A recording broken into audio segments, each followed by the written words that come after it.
Hey, so we're with Derek Jones today, who was kind enough to stop by Bayview Studios, which is what I call my dining room table when there's microphones hanging off of it. It's gorgeous. Yeah. I love the view. It's just, wow.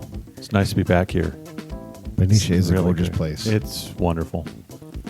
So for our listeners, you got to go to MGM Grand when you're in Las Vegas, and you got to see Ka, because it's amazing. It is. And Derek's amazing. And you've been on that show 10 years now, huh? Just about December 7th, 10 years. Yeah, Wow. 10-year run already. And 10-year run. every time you do the performance, you are up there on stage every time. Yeah, I mean, technically I'm on stage for the last 2 minutes. But I mean, Yeah, I mean, but as well, there's 7 stages that move in our show. One of them being 50 tons, and the mechanism that moves it is 340 tons, and it goes like 9 stories up and down and spins and does all this crazy stuff. So we're actually, the band, there's 8 of us in the band, and we're in 2 recording studios 4 stories below the main stage, which is, I guess, would be practically street level, and then there's another 9 stories above it. That things move around. So it's a massive theater, and then I come out right at the end for the bows and wave. But yeah, we're all playing live down there. I've got 3 basses down there, and we're doing all kinds of stuff. It's all happening. Let's rewind just a moment, because I Yes. think you just exploded everybody's face. And because you've been on the show for 10 years, you just rattle those things off. But right. just in case the casual listener missed that very first part, the thing about Ka that is most remarkable, and we'll talk about all the other truly remarkable things, but the first thing that's noticeable that is just absolutely stunning about Ka is that you have a character in, and I'm just loosely calling this thing a character in the show that is a 50-ton stage. Right. Yeah. And this thing comes out, it's on a mechanical hydraulic arm, and Right. it comes out, it lifts out, it does things that have to do with the show, and it becomes different things. It becomes a beach. It becomes a backdrop for shadow puppetry. It becomes An ocean. Yeah. It becomes an ice cliff that they climb. It becomes another cliff that they fall off of. And it just has its own entity. And I think the real challenge of the show in the beginning was the fact that it was very much the first time this technology had been used in a live theater production. Has it been used since? Yes. In fact, the next show, Love. Oh, okay. So Love came out of that technology. I mean, a lot of our technology, like the live animation that happens with different things, where the computer's actually creating the animation by the movements of the artist, was never done in a theater before until ours. Some of the drops, 70-foot drops that happen, but that had never been tried. But yeah, it's pretty stunning to see this stage, and the challenge for us as the human beings in the show was to actually be noticed, because it's this massive void that this big huge stage comes out of, and then these little people running around, and how do you notice that, right. and we all had to kind of come together. I'd say you've overcome the challenge. Yeah, it took a while, but it really brought us, I feel it brought us together as a cast, like 80 of us artists in the show, to really work together to kind of, the spectacle of the technology and all that is phenomenal. It's beautiful, but there's also this phenomenal human element in the different acts and things like that happen in the storyline. And it really brought us together in a way that, made us have to work really as a team to kind of make all those elements come together with the technology and the human aspect of the show. It's remarkable that you say that, because I don't notice. I mean, when you watch the show, it truly is a show about human characters, and right. And when you see the stage plays to the story. Right. And as remarkable as it is, and as much of a spectacle as it is, it's like when you watch a good movie that's about things that are spectacular, but the things that are spectacular are are in the story, not vice versa. So the stage really does serve this story that you guys tell, and the characters become, like you said, they climb an ice cliff and they do all these things that the stage, serves, but it still is about the people. So you do get lost in that, even though you're sitting in front of this that thing is enormous. Yeah, it's huge. Yeah, it's 50 feet by 35 or something like that. It's Yeah. It's So huge. when things happen on top of it, I mean, you're looking up Yeah. to the top of a mesa. It's like you're looking up Devil's Tower and Right. something's happening at the top of it. And then there are 7 stages total. Yeah, 7 stages that move. All kinds of stuff going Yeah, on. yeah, yeah. So And when really, you're saying move, you mean, just for the listeners, it's 3 axes of movement. So this thing literally is a vertical wall at one point, and then it's a horizontal stage at another point. right, and then it spins And 360 it rotates. degrees. Yeah, It rotates. exactly, And then the yeah. other stages are flat, and there's they surround that stage, and they're used to bring up different scenes and come back down, and they move 4 stories up and down.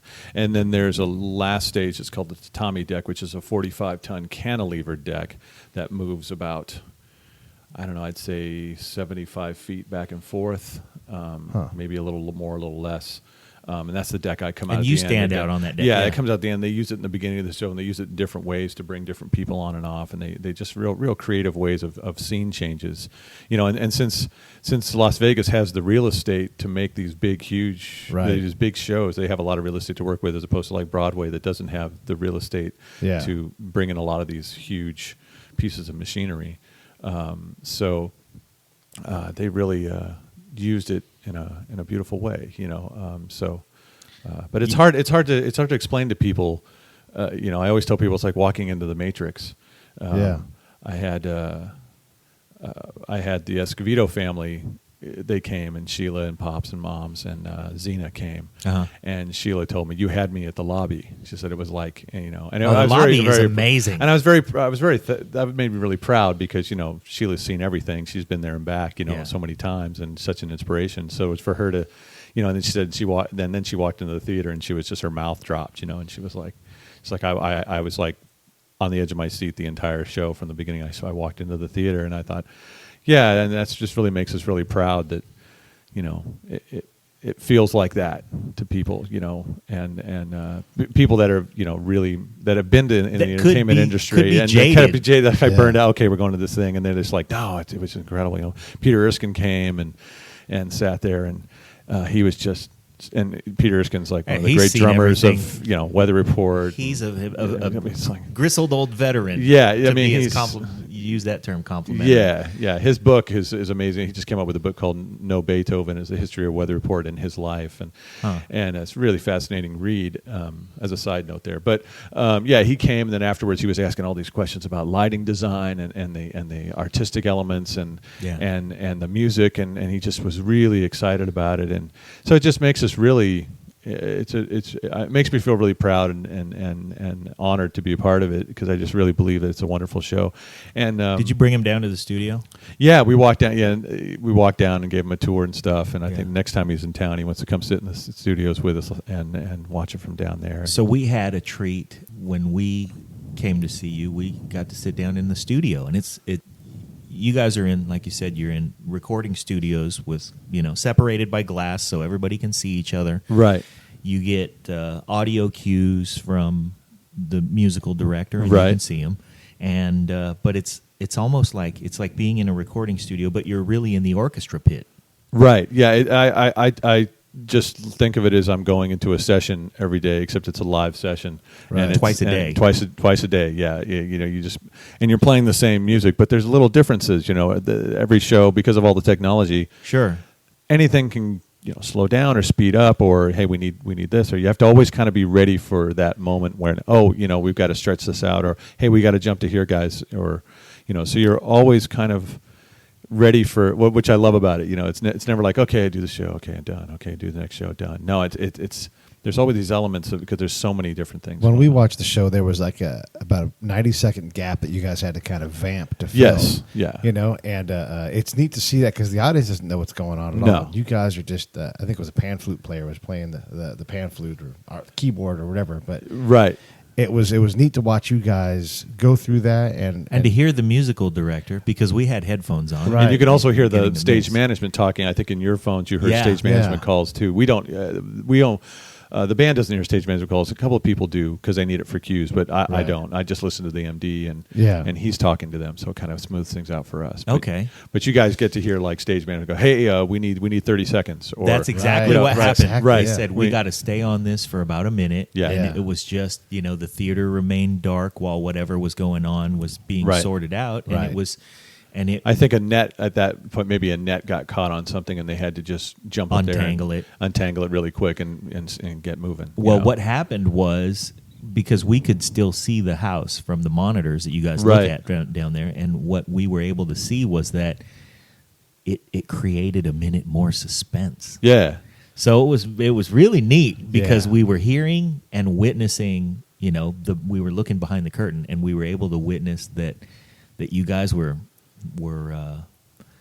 making up for this thing that needed to be corrected, but that you were doing it in a way that artistically made it more suspenseful. Yes, because the actors have to react to that too, because they get the same cue as we do. Hey guys, we need a minute. Right. And then they have to stretch out their scene, and then we have to react to that.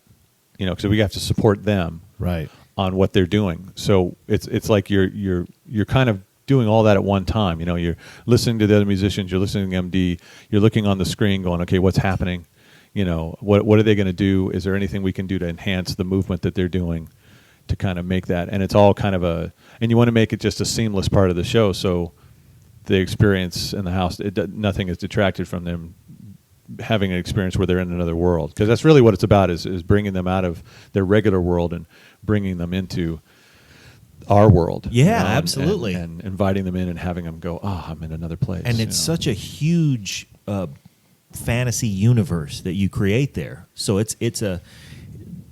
there's something for all of the senses. I mean, I don't know if you guys are shooting smells into the auditorium, but that might be the only one that's missing. They do change the temperature at different times, and they do different things. And there's I know there's 4,000 speakers. There's speakers just in the seats. That's just seat speakers. I think there's 1,956 seats. So there's 2 speakers just in the seats. So they can move the sound anywhere they want at any time. Anywhere in the house. In the house, it's like a 5.1 kind of a thing where you just move the sound from in front of you to behind you to the side of you, depending on the situation. Yeah, and the mixing that's going on for that. We were in a studio yesterday. Right. We were at Dwayne Wiggins' place yesterday. Nice. And he has this board that's it's a Digidesign board. Right. And it's about 10 years old, but when it first came out, it was $1 million. Yeah.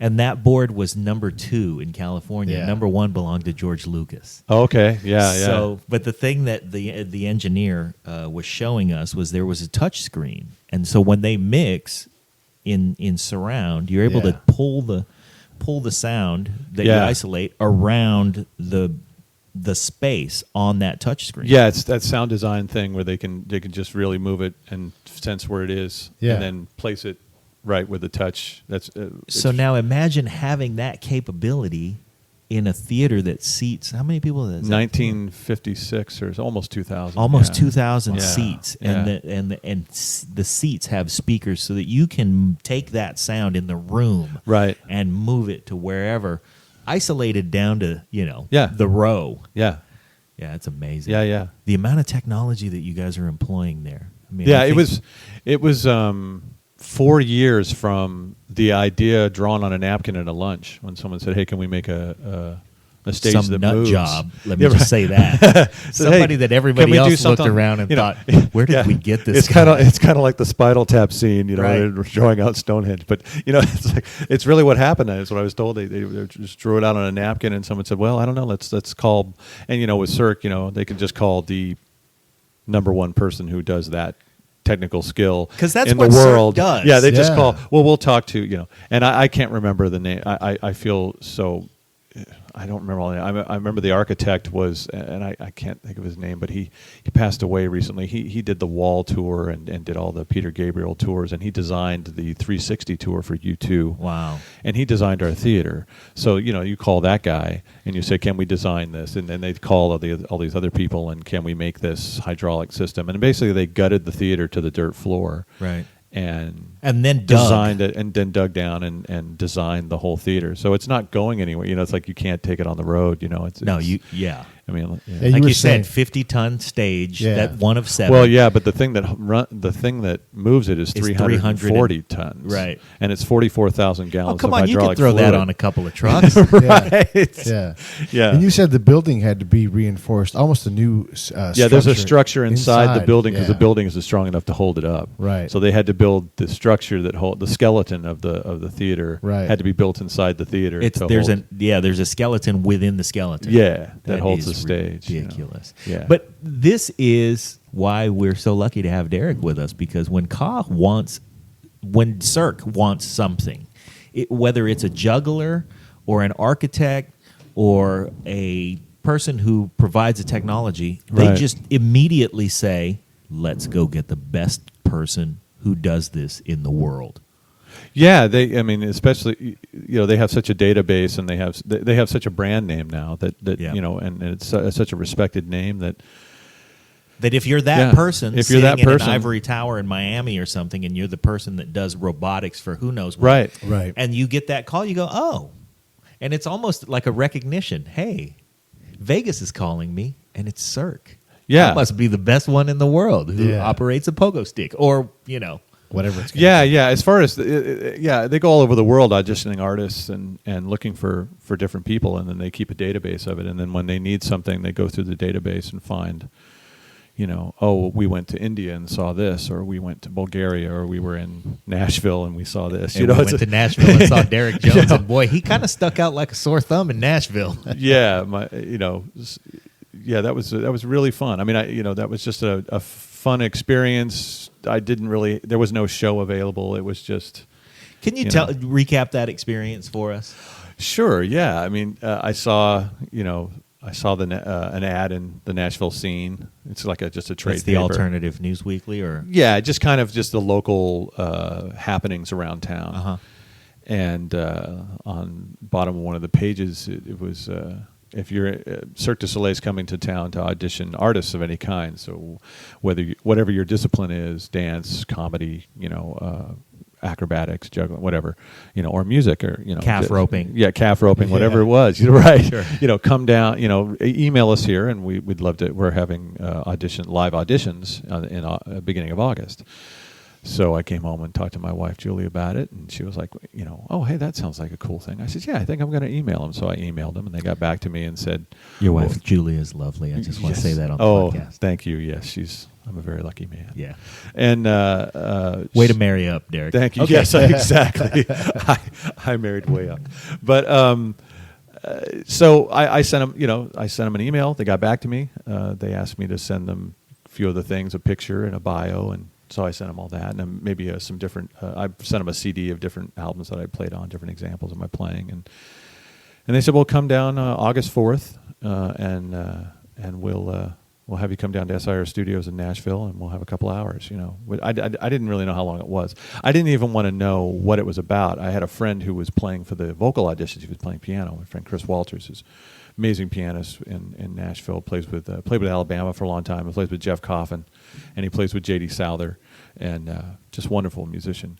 And he said, "Well, I can tell you about how they do their auditions." And I said, "Nah, man, I think I just Don't want to wanna come know. in. I'm just going to come in and just do what I do and experience it, because I feel that's really important that I do that." And he goes, "Okay, that's cool. I respect that." And so I just kind of came in.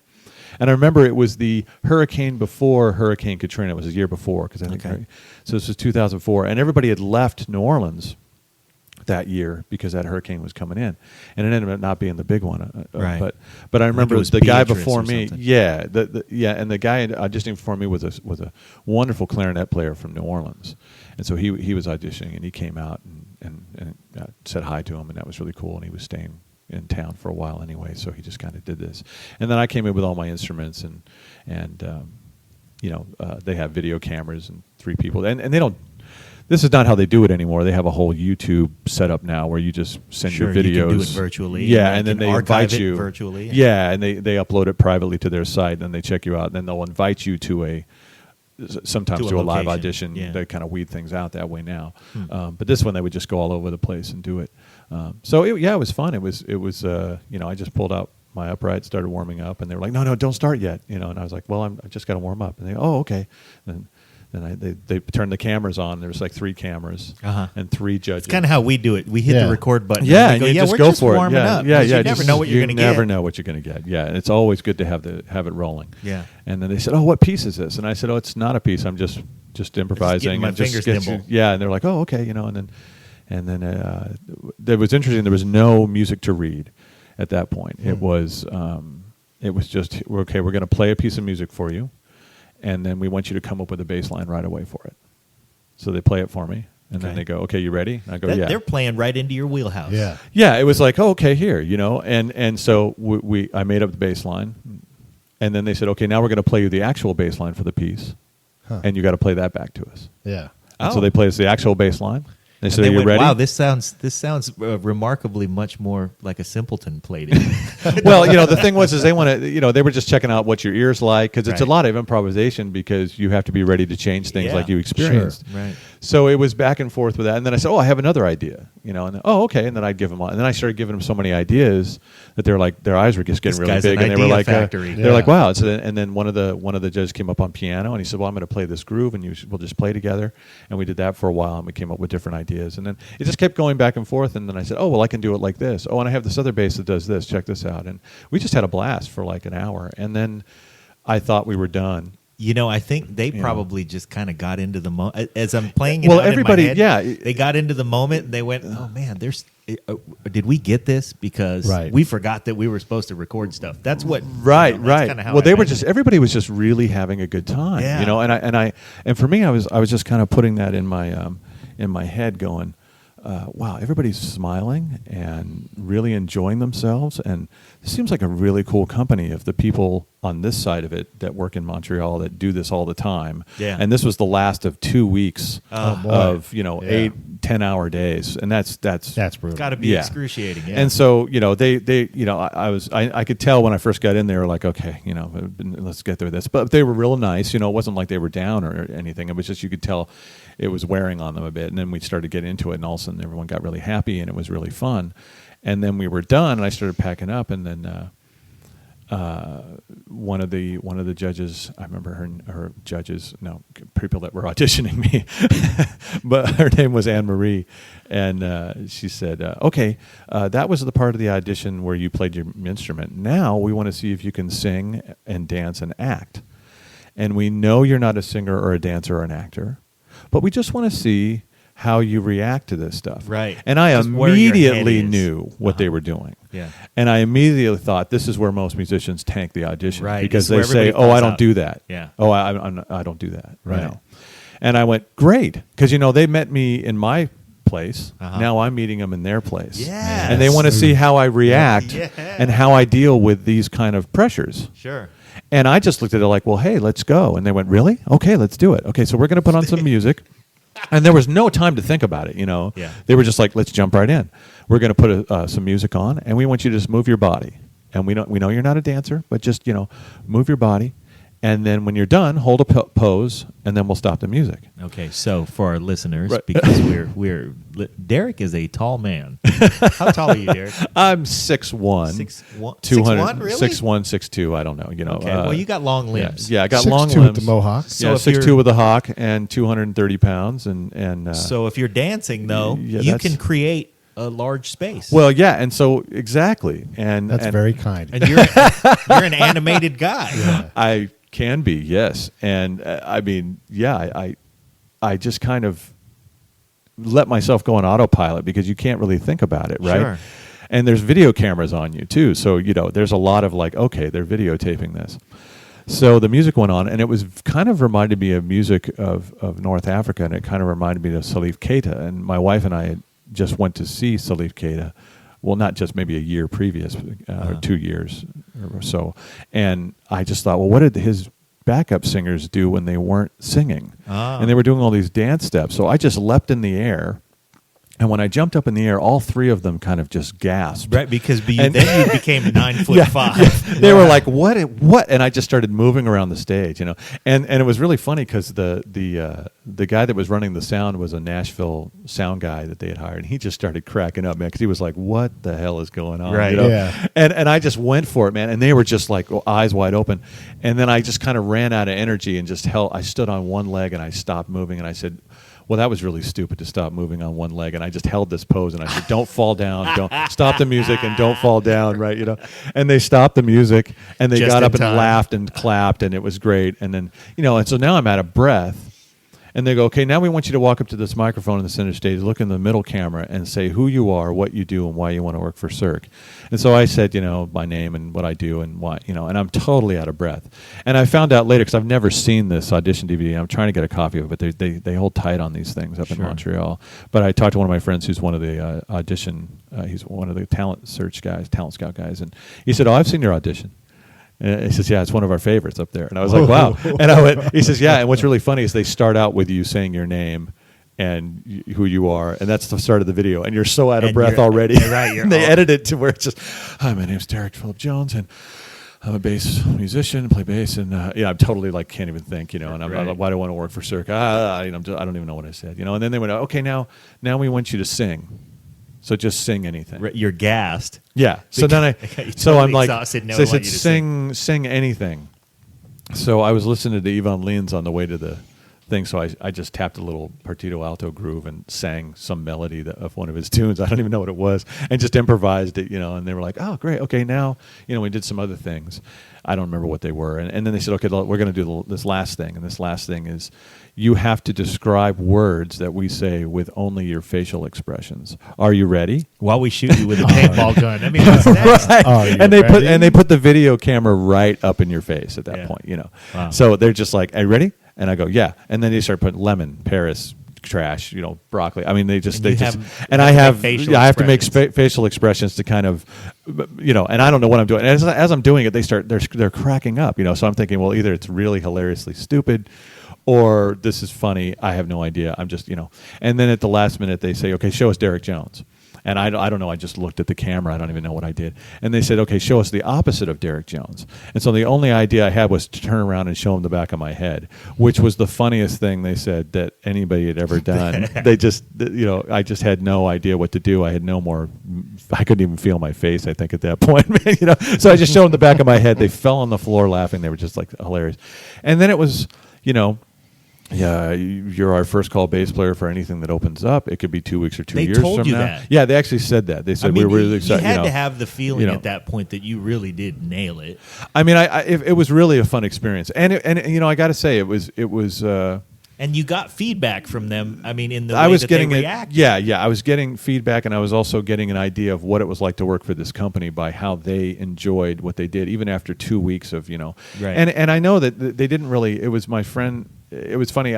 They didn't get the only two people that they actually picked out of Nashville were myself and my friend Dan Emmel, who was also a bass player in Nashville at the time. Okay. And I called Dan after my audition, and I said, "Get down to SIR right now. Tell him I sent you an audition for this company." He goes, "What?" I said, Wow. "Yeah, just get your bass and come down here."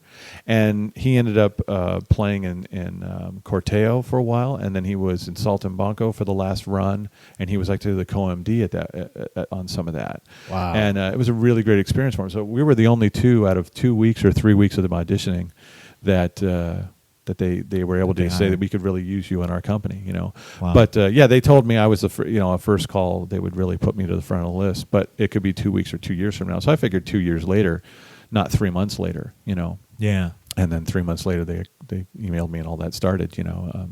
But it's fantastic, you know. And I, you know, being back home here and looking out on these hills and looking at the bay, and it reminds me of how important it was when I grew up at the time I did here in Vallejo and playing here in Benicia and Vallejo. In high school, even, or junior high, you know. And the people that supported me in what I was trying to do, like Miss Brown, who was the careers class teacher in the 10th grade at Hogan High School. Yeah. And I did a video for her where I interviewed a woman who was a classical piano teacher, and I played one of my guitar pieces for her. And then she played me a Bach cantata or something like that. And then I interviewed her about her life. And Mrs. Brown, you know, she was very like, oh, you have a great voice for broadcasting, and you did, and I'm using this video in my classes all the time now, you know. And I was in the 10th grade, and I didn't really think too much of it, but Wow. I really did like writing the guitar piece that I came up with. And it just really, she really encouraged me, you know, and then being in jazz band, like we talked about before, and those experiences. And I was thinking about Daryl McIntosh and how he invited me to play with the Generation Gap Big Band, and all those guys, you know, at the Moose Lodge on Monday nights, and playing all that music, and just being supported by, you know, people in town, you know, and older musicians that were just, you know, encouraging, and the opportunities to play, and the opportunities to see. I remember seeing Tower of Power at the Solano County Fairgrounds, you know, for the first time, and you know, this girl next to me, they you know, you're still a young man, you know, and then this girl just grabbed my hand, you know? Wow. And I just looked over at her. I went, wow, You man, had a moment. this is a trip, Yeah. you know. Watching And DOP I'm at like the 11th fairgrounds. grade. I'm like, wow, you know, check this out. I think I was a stage hand, you know, so I was able to see the stuff, you know, and hang out, and you know, and just working as a stage hand for the theater at Hogan High, and being able to go watch the symphony rehearse and stand with and Mr. Dave Froelich. And Dave Froelich was, you know, I mean, Sly studied with Froelich, man. You know, when Solano Community College was still in Vallejo, when it just started. Right. And Sly was one of Dave's teachers. And Dave, man, I would be in his piano class at Solano Community College, and he would just, you know, start writing off all this stuff that I'm playing. So at one point I took my hands and my elbows and just put them on the keyboard, and then he wrote out every note I was playing, and I had to keep my hands there, and I just looked at my hands. Sorry, I'm not turning my head here, and I had to see. Yeah, he's turning his head because his body is contorting. Right, because I'm simulating the way trying that to hold this everything is piano holding chord. I down. don't know what I was playing, and I had to check and see which notes I was holding down with my Elbows elbows and and stuff. And he had nailed the entire chord, and I don't even know what it was. He said, "Oh yeah, that's a 13 flat 9 sharp 11 inverted in this." And I'm like, "Dude, I just put my hands down on the piano." But he played bass in the symphony, so I would get to hang out with the bass players in the symphony at rehearsals, and when they do their concerts, I would be a stagehand, and I'd stand right in the section with them, and they'd let me hang out with them when they'd have, you know, their little hang before the concert and after, and John Kolarek was the other bass player, and you know, and all those guys, and they would let me read along with them and just check it out. And I wasn't even playing double bass at the time then, but I was just thinking about how grateful I am to have been brought up in the time that we were brought up, and the music that was happening, but also the local artists here that were here playing, and you know, you had the Sardine Can where you could go, you know, I did some of my early gigs with Delbert Bump at the Sardine Can. Man, and, you know, and people don't realize, and maybe I don't realize, because I grew up here too, and we don't know what it's like to have grown up in, you know, some other place, Scottsbluff, Nebraska, or something. Right. But we had access to really anything. Yeah. You know, artistic that you could get your hands on. If you wanted to go after it, there was something to go check out. Yeah. And just a wide variety of stuff. I Well, mean, also just the cultural diversity of where we live. Yeah. You know, and the different people from all parts of the world that would come here, especially with Mare Island was well, happening like you said, in the to Naval be Shipyard. able to study with somebody classically trained like Dave Froelich, but to have had, you know, Sly. Yeah, Dave was in there, too. was I knew him as a jazz pianist. I didn't realize he was a classical bass player too. You know, I mean, he was a jazz piano player, and also, you know, and I was like in the 11th grade, you know, checking this guy out, and all of a sudden, well, actually, pardon me, I knew him as a bass player in the symphony, and all of a sudden he sat on the piano one day, and my mouth dropped, Right, and I was like, oh, he said, well, I'm really a pianist, but I dig bass, so I dig bass, so I played in the symphony. and that was the first example of like, wow, you don't have to do one thing in your life. You could do, you know, look at this, you can do all kinds of stuff. You know? Yeah. But yeah, I remember. The Sardine Can, my first time playing at the Sardine Can, my dad went out and bought me my first truck. He got me he found an old used Dodge. Was it a Dodge or a Mitsubishi? I can't remember. Pickup truck, red pickup truck. I don't know if you remember that. Yeah, That red one with the white, the mini truck. Yeah, with the white camper shell. And I remember I put I had my Mesa Boogie 115 cabinet and my little amp, and I stuck it in the back, and I had no carpet back there. So every So it turn I slid made, around.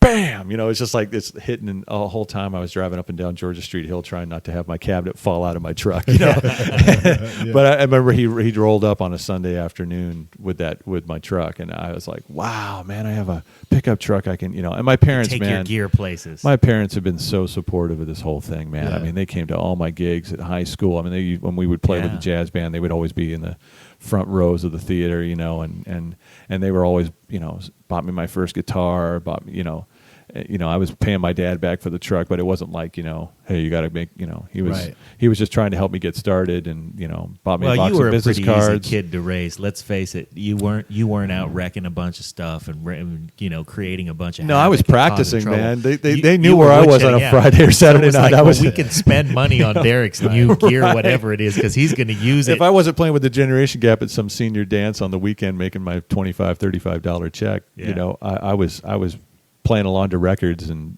trying to figure it out. So yeah, I didn't have much of a social life per se, except for what we did. When we go on the road as in marching band, when we were in playing drum. Because I was in drum line with you the last year of high school. I was a bass drum player in the drum line. So that was some of the funniest moments of my life. Was just in the bus listening to you and Jason Ramos and Derek Willis and Corey Jacobs and our band leader Corey Jacobs. Yeah, Corey Jacobs, man.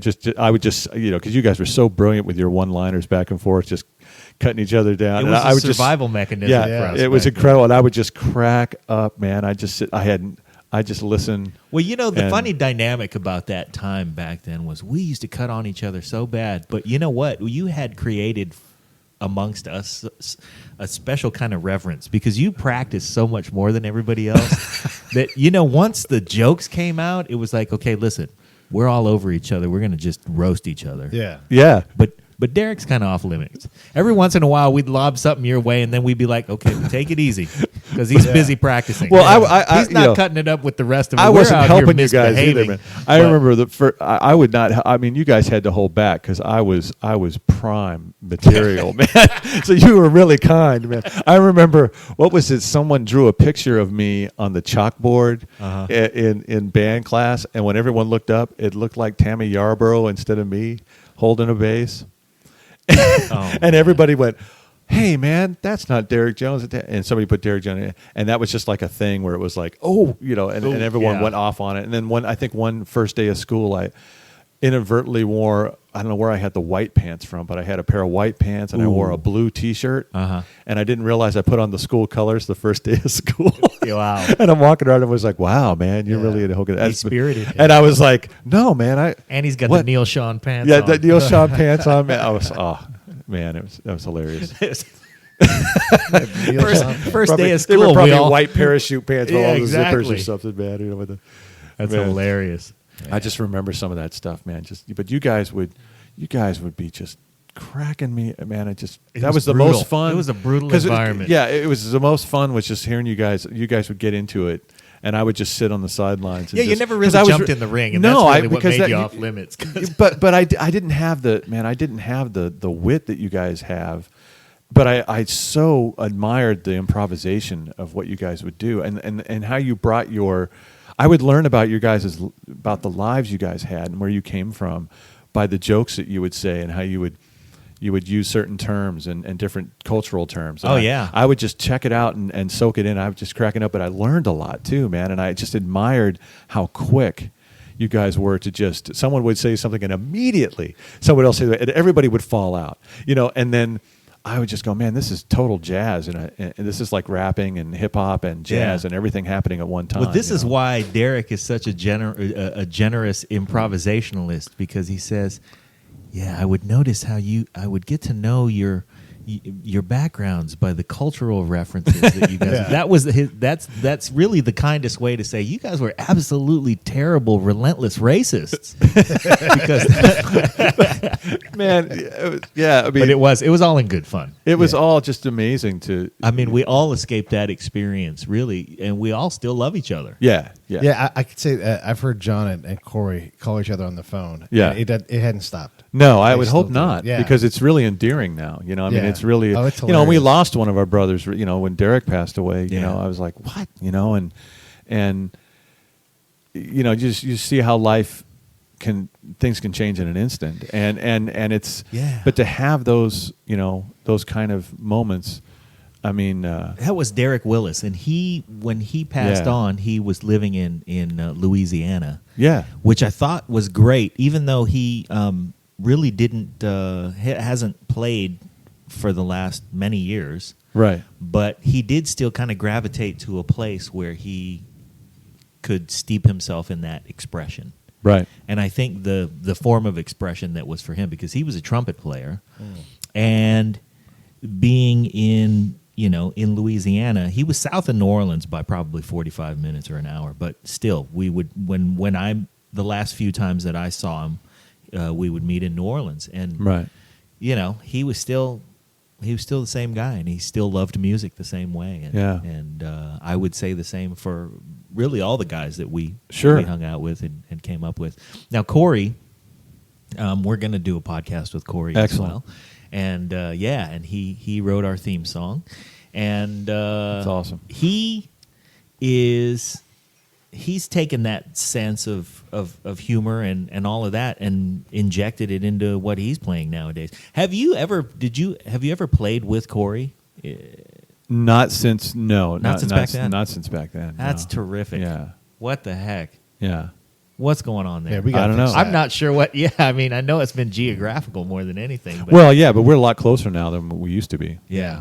But Well, one of the things that we talked about with Corey was how we asked him the other day. I don't know if we talked to you about this, but we asked him the other day, "Hey, Corey, how would you feel about sending us the theme song with the bass track dropped out, and then we could put it in Derek's hands and let him do something to it, and Sure. and make it so that it's a track that you kind of pass back and That would be forth and beautiful. make- Yeah. It would be cool, wouldn't Yeah. it? It'd be And kind of awesome. make like a podcast band. Yeah. So Yeah. the Break It Down band. Yeah. the Break It Down band. Right. And when I saw Juan Escovedo the other day, I said, "Hey, man, we're going to get you on this podcast," and he said, "Sure." So, and I definitely haven't talked to him about it, but I think we can drop the percussion part out of the Yeah. theme song too and hand it over. Oh to him. yeah, I mean, Go crazy I on think it. all of us have studios in our homes, so we Yeah. just lay the tracks down. That'd be Right. great. That is Maybe- another beautiful thing about technology. Man, Yeah. The band that has never seen each other plays together. Yeah. You know?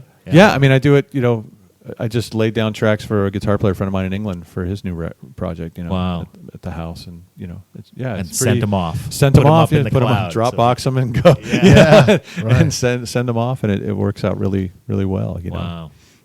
So I was telling Pete about your experience with Peter Erskine, because we brought him up earlier in the podcast. And Right. Peter Erskine is a legendary, Sure. just amazingly sensitive and wonderful drummer. I can't speak highly enough about him.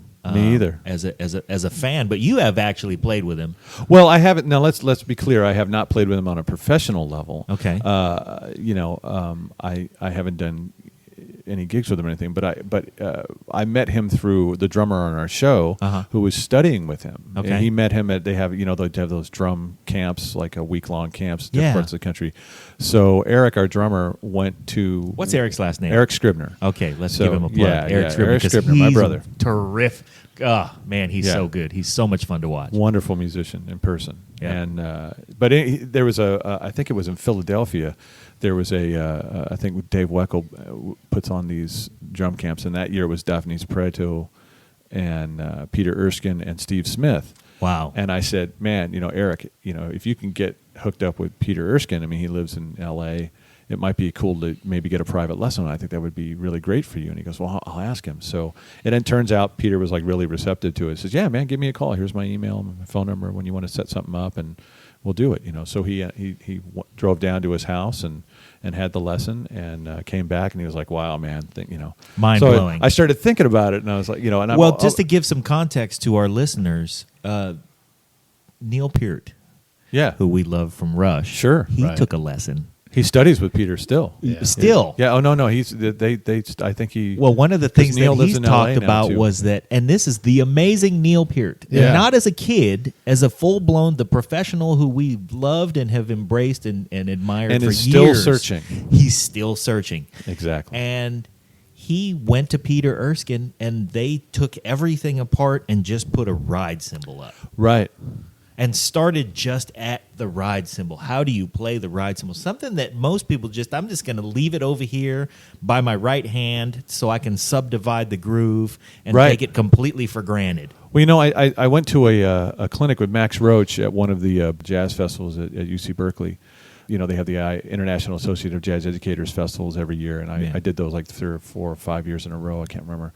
And one of those was Max Roach at a clinic, and it really taught me about how a drum set is actually individual drums that you're playing. You're not playing one instrument. You're playing all these individual drums. And so Max took his kit apart and just left a hi-hat on stage and just played the hi-hat for a while. And I remember just thinking how he's deconstructing the instrument to its parts and playing music just on and then he would add another piece. It's like a choir. Yeah. I mean, you're bringing And a quartet of musicians. He talked about that exactly, how you arrange your beats and you arrange how you play, and you're arranging these sounds in a way in the soundscape, and they're all individual sounds that work together. And it just made me go, wow, man, he's taking this all apart. So I remember that, and then I remember reading about Neil studying with Peter and how they broke things down. And so I started thinking, well, man, what if he deconstructed me? You know, like, what if I had somebody like that who I completely respect? Yeah. Just pay him for his time and say, you know, hey, man, just take me apart, you know, right, and see what happens, you know. And so I asked Eric, would you ask Mr. Erskine if I could contact him, if I could contact him? And he says, yeah. So he sent me his email, and I asked him, hey, man, would you? And originally it was going to be myself and Peter and Alan Pasqua, who is his piano player for many years in the trio they have with Dave Carpenter, and does a lot of work with Alan in different projects. And Alan and Peter both teach at USC, I believe. So I asked if they were available, and Peter said, yeah, we're available, and here's the fee. And I said, I'd like to spend 2 hours with you guys and just talk with you about how you hear music, how you listen, how you hear bass and its function, and what you look for, and also musically how you interpret music as it's happening, you know. And it turned out that Alan got called out of town, so it was the great saxophone player Bob Shepard who was able to come in. Wow! And then Peter hired an engineer, and we recorded everything in his studio, because we wanted to listen back to stuff. So I got to his house, and I walked in, and I you know, it's kind of crazy, man, because you've seen pictures of his studio in a Modern Drummer magazine, right? And then there it is, and you know, you're there, and right? I'm going to be right here in this isolation booth that he has, and he says, okay, so why are you here? And I said exactly that. I said, man, I'd really like you to just deconstruct my playing and just really point out things that need to be shorn up and worked on. And he goes, okay, is anything taboo to talk about? And I said, nope. And he goes, okay, let's get to it. It's interesting to hear that, because we always ask that at the beginning of an interview. Is there anything you don't want to talk about? And I almost feel silly asking that. Like we asked yesterday, right? Is there anything you don't want to talk Sure. about? And typically people go, you know, like we got a funny look yesterday. Like, I don't know, why would you ask that? Well, you know. But when you think that about, you know, your playing and deconstructing your playing, I could see where he would ask that, but I could see also where he would almost feel like, well, or where you would feel like, what could you possibly? Well, no, you got to think about it as how sensitive people are, especially when you're meeting somebody first time, Sure. And you're trying to understand how, on the one hand, to help them, but you know, you've also got to be honest. Yeah. And how much honesty can someone take? Right. You Well, know, that's the thing.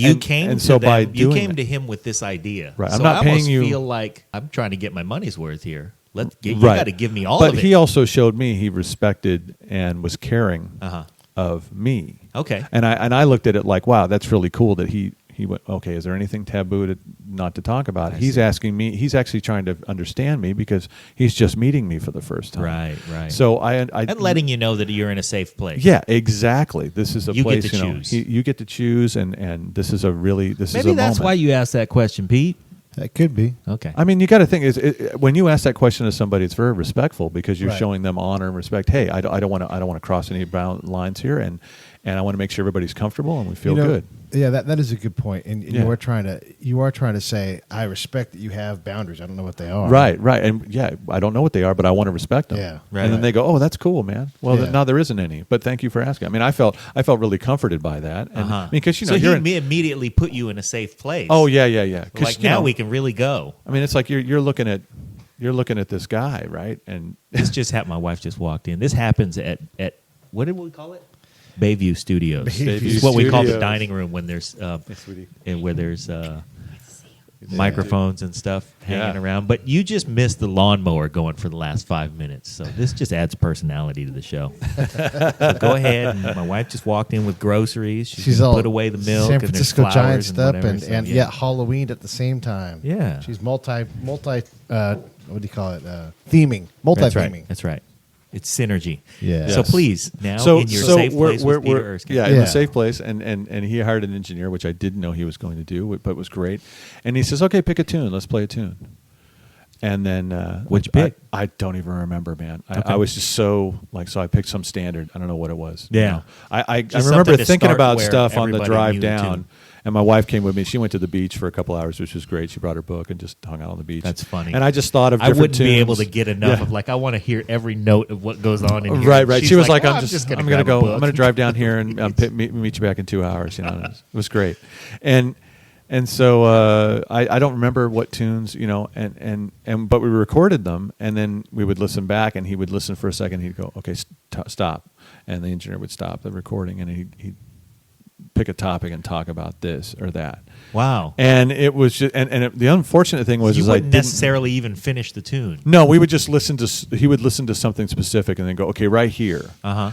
What are you thinking about? And how are you approaching this? And I remember he did this one. We did this one tune, and he played like kind of a Latin groove, which was almost a songo, but not really. And so I didn't know what to play at first, but it was really cool. So I kind of played what I thought would work, and then it was a really great moment where he stopped the tape and went, "Well, you really have to think about how you can enhance something instead of playing exactly what's happening." He said, "I would have dug it more if you would have played something completely opposite to that, or Wow. much more simplified to enhance what I was doing." And and of course, being nervous, and he understood I was nervous and the whole thing, and I was just, but I was also searching myself, and I was there. And the more we did it, we spent 2 hours. I was getting pretty comfortable. In fact, the last thing we recorded was just an improvisation. He said, "Let's just play," Yeah. and that was really beautiful, But I actually wrote a paper on it. He asked me to write a paper, and he was going to grade it, and he gave me an A. No kidding. Yeah, he graded me and gave me. You got homework. So I had to talk. So luckily, my wife was with me. We talked about the whole thing, so I could remember. Because you had to and kinda digest it's it. funny because he's a Zoom artist, right? And he goes, "I didn't even think to put my Zooms on and record the conversation." Wow. So I didn't think about it either. I was just like in the moment. So I had to remember and try and understand what he had said. And so I just I wrote down like 8 or 10 points. And extrapolated on those from what he had talked about, him and Bob had talked about, and I tried to make sure that Bob said this and Peter said this, and I tried to just remember as much as I could. I just, and I left, and that was, it was 3 years ago now, because it was just before my son was born, and Peter was great, man, and I hope to. I hope one day I can say, yes, I've worked with Mr. Erskine, but we'll see what happens. He comes to town every once in a while. He came and saw the show. Yeah. He's been really supportive. Well, there's a start. And, Hey, yeah. that Peter Erskine came to see my show. Yeah, he came Yeah. to see the show. Say It was what? wonderful.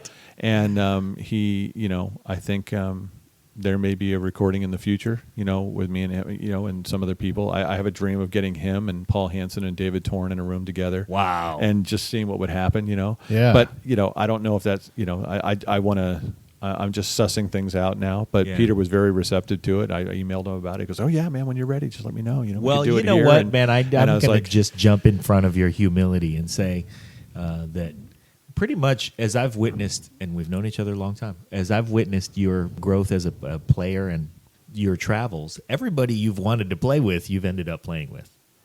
I've been really, very, very fortunate in that way. I've played with, it's going to the source and trying to meet the people that did stuff. David Garibaldi was a mentor to me and friend, and is a friend, and really got me on some really cool gigs. That's how I met Paul Hansen. That's how I met, I'm going to tell you my Dave Garibaldi story. Yeah. Offline.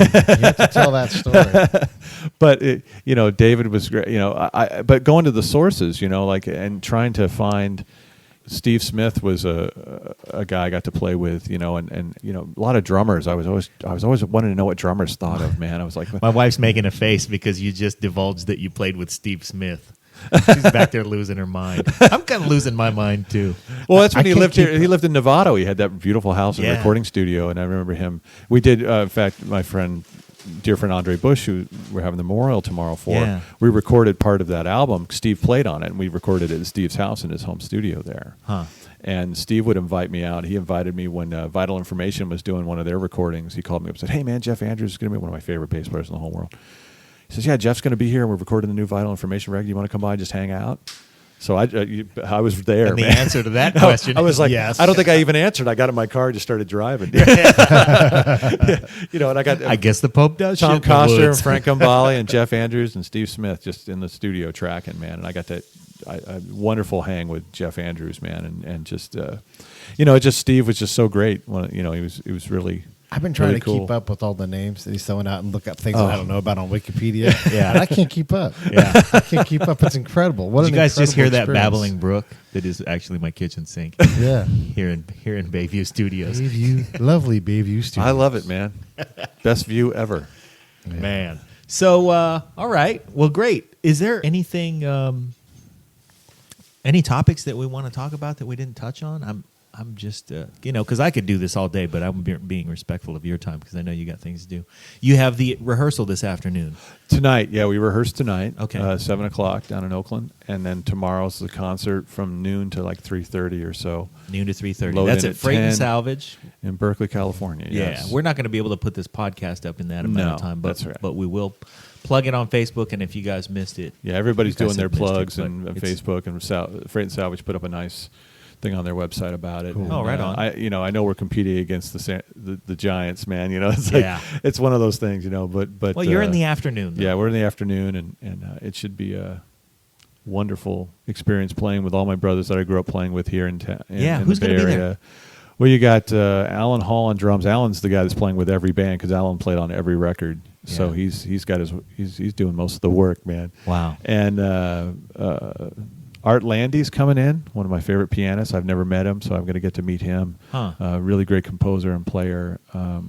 Jack Perla, who is my dear friend, he's the he composed a piece on his album that Andre played on. Swimming Lessons for the Dead was the album, and I think the Roman Candles was the track that won the Thelonious Monk Composition Award in 1997. Wow. And that's when I ended up performing that at the Kennedy Center then. And so Jack's playing, because one of the pieces, in fact, Invisible City, which was the title track to Andre's second album, was Jack's piece. Ah. So we're going to be playing that. It's got a pretty heavy bass line in it that's pretty challenging. It's going to be a lot of fun. And exasperating at the same time, but very cool.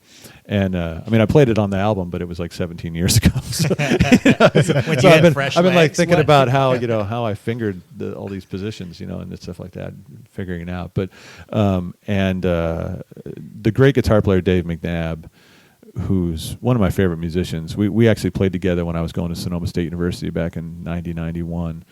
He's going to be playing a lot of the guitar stuff. He was very, very kind to donate, his time and work on this music. And I haven't played with him in a long time, so I'm really looking forward to that. Paul Hansen, great Yeah. bassoonist and saxophone player. Mike Zober, another incredible saxophone player. Did you say bassoonist? Yeah, Paul Hansen is the bassoonist that's kind of changed the world of the bassoon. He's done things on it that. Paul Hansen No. is amazing. Yeah, jazzbassoon.com. Check it out. It's Jazz bassoon. When you Yeah. have jazzbassoon.com, that's Yeah. it. Yeah, and it's not just jazz. He was the guy that put, he wanted to sound like Hendrix on the bassoon, so he'd stick an SM57 microphone and put it into a Fender twin reverb, and stick it into his bassoon Yeah. and practice. And people were Just instrument wondering is what that? the hell that was. Yeah. And it's like, so he's developed, a lot of people say, oh, that's the guy that played with Bela Fleck and the Flecktones because he was on that PBS special. Yeah. And he played on I think it was the Outbound record where he played all the 6-note chords. He circular breeze and puts his bassoon through harmonizers and does all this stuff. I've played on a few of his records. He's crazy. So he's going to be there, and I'm leaving people out. The great bass players that are going to be there besides myself is John Heddle, who played on the first record, Peter Barchet, who played on the third record, and I think Kai Eckart's going to play a solo piece. He's going to be there. Terrific. So no slouches in the bass department at all. Man. And no slouches in any department. Yeah. no and kidding. I'm leaving. I hope I'm John R. Burr. is going to be playing piano too. One of my dear friends, amazing musician, has been playing with Maria Moldauer for a long time and played. No kidding. Yeah, he's been Maria's piano player for years, and he plays She's with still Alison out? Brown. I don't think she's out as much as she used to be. He plays with Alison Brown too, the banjo player. He's played in her band for, gosh, close to 15 years now. Wow. I mean, it's maybe longer than that, 20 years.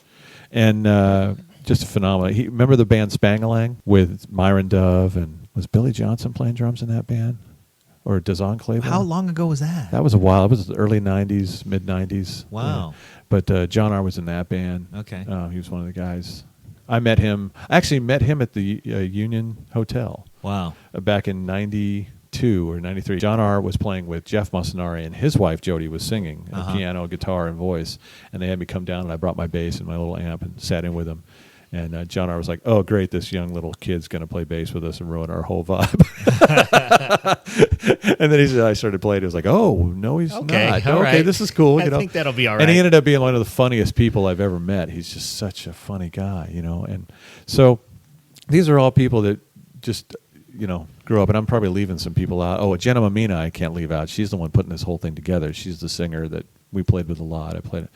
Andre and I did an album with her, and she's kind of started this whole thing, getting it happening. So it's going to be sad and happy at the same time, man. But Sure. It's brought me back up here for a minute, and I realized, wow, it's been a while since I've been back up here, and I can't let that happen. I'm glad this is when you came up, because we had the fresh rain this morning, and it's just kind of a cleansing It's just experience. beautiful. And I have some insight into the way that you take things in, because that's kind of what we have in common. So I know this morning I went outside, and I just kind of breathed in and out. And so I think you coming up here with this happening at the same time made it a little more poignant. Oh, that's beautiful. I mean, my dad just finished the backyard, and they've been in that house. We moved into that house when I was 10. Yeah. So 35 years they've been living there. My dad just redid the whole Somerset, backyard. Yeah, Somerset. And I looked at the backyard when I got in last night, and it's just beautiful, man. And the cool thing about it, man, is that he improvised the whole design. He just would do one part, and he'd go, well, what am I going to put next to it? I don't know. I'll just do this. And I said, wow, you totally improvised the whole backyard design. He never drew it out. He never did it. He just said, I put a patch of grass here. I'll put a little moat here. Yeah. And This thing felt right And I was here, like, and that wow, thing Dad, felt you right there. improvised. What did your dad do for a living? My dad was a mechanic. Huh. He was an airplane mechanic in the Air Force, where I met my mom in England in the 50s, late 50s, 59, I think. And then he was a diesel truck mechanic, and he worked for a few different companies, Systems 99 and IT Corporation in Martinez, and he worked for Lucky's in their diesel truck plant in the distribution plant in Vacaville. And then he ended up finishing up at UPS. Wow. And he But not a retired bass from player. No, he was very much into music, though. He loved saxophone. He still loves saxophone, and I would listen to their music was very more Christian oriented. Yeah. But they were. But he knew his way around good music. So your This is the funny exposure thing. to So music. I grew up kind of going to church at the time when I was younger, and they were really deep and still are at Church on the Hill in Vallejo. Uh-huh. But my dad had Barry White 8-tracks. Okay. So on the one hand, he's listening to these contemporary Christian people that would come through town and play at the church, and Right. Evie Tornquist, I think, was one, and whatever Bethany Bible College was throwing out at the time, because Yeah. we were like a hub for them, when they'd have a new band or something, That's where And- my dad went to school. Oh, okay, Yeah. yeah. So Is that true? That's true. Yeah, okay. Get down. My sister went there for a minute, did the online schools and stuff. And I had some friends who were musicians that went down there, but I always thought, man, if I had to, I just wasn't into the music that deeply, But my dad had these Barry White 8-tracks, and he had one Barry White 8-track. It's him holding his hands out. He's got some women standing on his hands, and it's called "All I've Got to Give." Wow. Oh, And yeah. and I would sneak into his car, and he had put in his 8-track cassette player in his VW Bug 1976 Super Beetle, and he rigged it so you didn't have to have the key on to have it come on. Yes. So I would go in there after school, or I'd go in there, when he was doing stuff, and I'd put in the Barry White 8-track, and I'd listen to that stuff, man. And I was Yeah. like, wow, man. So it was funny. My dad was kind of this. He was into certain music, but he had this Barry White thing, and he was really into R&B, and Yeah. and I didn't know about it, but I'd find these 8-track tapes, Yeah. and a I'd very check it out. pious dude. Yeah. But he loved Barry White. He was, yeah, man. He just, and I remember finding that CD, and I Yeah. have it now. You know, it's part of my collection. Derek isn't, in the bathroom looking behind the cabinet to find his dad's Playboys. He's Nope. like, I'm going to sneak in and go get Oh, that. there I'm was gonna no go Playboys. get- Man. I'm gonna go get in the Super Beetle. No, Yeah, that was it's a like kind of Barry that was White. almost the subversiveness. You know, it was Yeah. kind of like, Yeah. wow, here's my dad. Going to church all the time. We went to two services on Sunday and Wednesday night. It was like, oh my gosh, and yet I find Barry White 8 tracks in his car. I'm like, oh wow, man. I wonder if anyone was supposed to know that I know that he knows that. Yeah. So I would just sit there and listen Well, to it. let's face like, it. You were born. Yeah. He made children. Oh yeah, no, So, there's Barry no, White. There's no There's question Barry White there. in there somewhere. Yeah, there's no question, but I thought that was fascinating. I Yeah. just thought that was really. I thought my dad was like, there was a cool side that he wasn't showing me. Right. That I was like, man, I want to see the Barry I wanna White know what side that's of my all dad, about. man. And that's when we were living in the Crest, man. And we, You lived in the Well, Crest? pardon me, we lived in College Park. Oh, We you lived lived in right- College Park, Yeah, yeah. we didn't live in the Crest. We lived in College Park, and that was where I used to go and watch the Black Panther, the sect that was there, Yeah. work out, and they'd do their martial arts in the driveway, and I'd walk down and all my friends, and we'd watch them, and it was Captivating thing the to 70s in College Park, man, was Yeah. But my parents were so. I remember once we were driving back from Sunday night service, and College Park on Sunday was just filled with people. Yeah. And this one guy came up and spit on our car when we were driving by. And I asked my dad, why did he do that? And my dad said, oh, he's probably just having a bad day.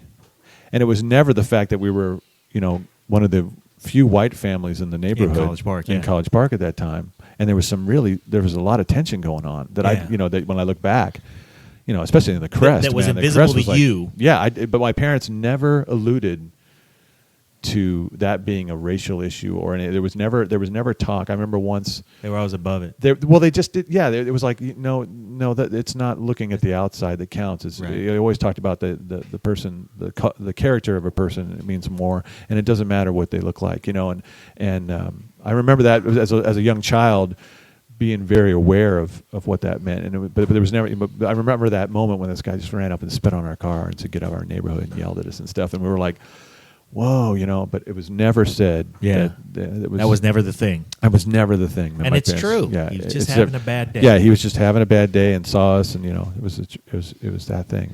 And maybe For Pete's benefit, I just want to say that, when we do our concerts and stuff in high school afterwards, when Mr. and Mrs. Jones were around, Corey and I didn't cut on each other. And it was so funny because people go, "So your mom's from England?" I go, "Yeah, how'd you know?" Because I didn't hear the accent anymore. Yeah. I just got, I just didn't hear it, man. Wow. And my friends were like, "Yeah, well, she's got that really heavy accent, she does. She does? Yeah, She does? but when she gets nervous, like every once in a while, she'd get up in front of the church and talk. Like she'd say, this is what's happening, or she'd read the bulletin, and she'd get nervous, man. That accent would get thick. And then Yeah. I'd be like, "Oh, she's from England." Wow. Hey, man. This is great. Well, Yeah. I'm so proud of you guys. Thank for you, what man. you're doing Oh, with this, thank man. you. This is really, and I'm so honored to be a part of this, man. Oh, I man. think The honor's ours, really. yeah. It's Yeah, really, come on. it's really cool, man. And it's just like I said, man. If everyone could see the view from, what is it, Bayview Bayview Studios. Studios. Bayview. We just coined that Studios. today. Yeah. I like it because it's good. Yesterday we released the new. We got recorded the brand new version of the Mindseed Studio name. That Mindseed sounds yeah. So good. Dwayne Wiggins drops that in the show. And so And he goes, today, "Yep, that's the first time I've said it. That's what it's called from now on." yep. So, And today we have the Bayview Studios. Yeah. Yeah.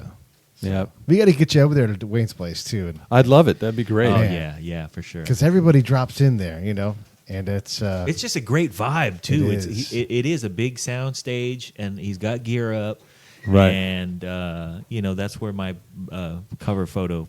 Yeah, came with you from. was that with when That's just a when Juan great was there room. and so Yeah. yeah. So what happened that night? We went over there to meet with Dwayne, and we had a great meeting in the afternoon, and we were enjoying ourselves and just having a good time. And he was even wonderfully hospitable and even more of a great guy than I had imagined in my head. Right. And then he said, "Well, what are you guys doing later?" And it was about 4:00 or something, and we were like, "Oh, I don't know. What should we do later?" And he said, "Well, Levi Caesar's going to be here. Do you guys want Wow. to hang out?" And I was Yeah. like, he said, "Do you know Levi?" And I went, "No, but I'd love to know Levi. Yeah. I wanna know Levi. What Damn. time are we going to be here?" Yeah. And he said, "So, well, How early do I have to be? Yeah, exactly." And he was, he told us what time to come back. We went and just grabbed a bite to eat, killed some time. Yeah. And we came back, and when we walked in there, we hadn't had introductions or anything, so we were just kind of two guys standing around, and people were setting up and getting ready to do a rehearsal. Right. And then I saw Juan. So I said, "Hey, Juan," and we haven't seen each other in quite a long time. Nice. So I didn't expect that he'd Juan recognize me. Juan So I just Escovedo. kind of had to Juan Escovedo. reintroduce myself, and then we were just kind of catching up. And of course, we have Facebook nowadays, so there Right. wasn't a whole lot of catching up. It was just sort of understanding that we were acquainted that way, and then we were. Weren't you playing with Stevie I Wonder said, yesterday? "Yeah, man. What are you doing here? I thought you were in Los Angeles. I saw some pictures on Right. there." He said, "No, that was yesterday." Yeah. So I said, "Okay, great." And while we were, just standing around, then I guess the band was kind of ready to get started and kind of eager to get started, but the drummer was stuck on 980 in airport traffic. Oh, and it was yeah. like, yeah, he's going to be a while. It's not going to be another half hour. Yeah. And Juan looks at me, and then he looks at Levi, and he says, John plays the traps. Get up there, man. And I was like, but, so I did, and it was Nice, fun. man. Yeah, it was That's great. awesome. So that's just the vibe around there. Yeah. It's just music just getting made all the time. And that's the vibe Right. he wants. He wants to build that. He wants it to Yeah. be a place for musicians to come down, performers, creative people to come down and create things. So, So absolutely. when I suggested, in. this is great. I'm glad we did this Yeah. here. But when I suggested, when we were coordinating that maybe we do it down there, because Yeah. I thought I didn't know if you were flying in, and if you were flying into Oakland, it's right by the Sure. Oakland airport. But I also just wanted you to see the place, and if we were going to be with Paul, I wanted Paul to see the place, just so Yeah. you guys could know where it is and see it. And we just kind of wander in there. People just wander in there all the Nice. time. Yeah. Yeah, that's cool. That's really cool. Well, next time. Yeah. All right, good. Anyway, so let's sign this podcast off. Thank you, Derek. Yeah, Thank you. Thank you It's so been much. wonderful. This has been Derek Jones on the Break It Down podcast, and this is great. Yeah. Yeah, Thanks fantastic. Thank All right. you. This is wonderful. You're welcome.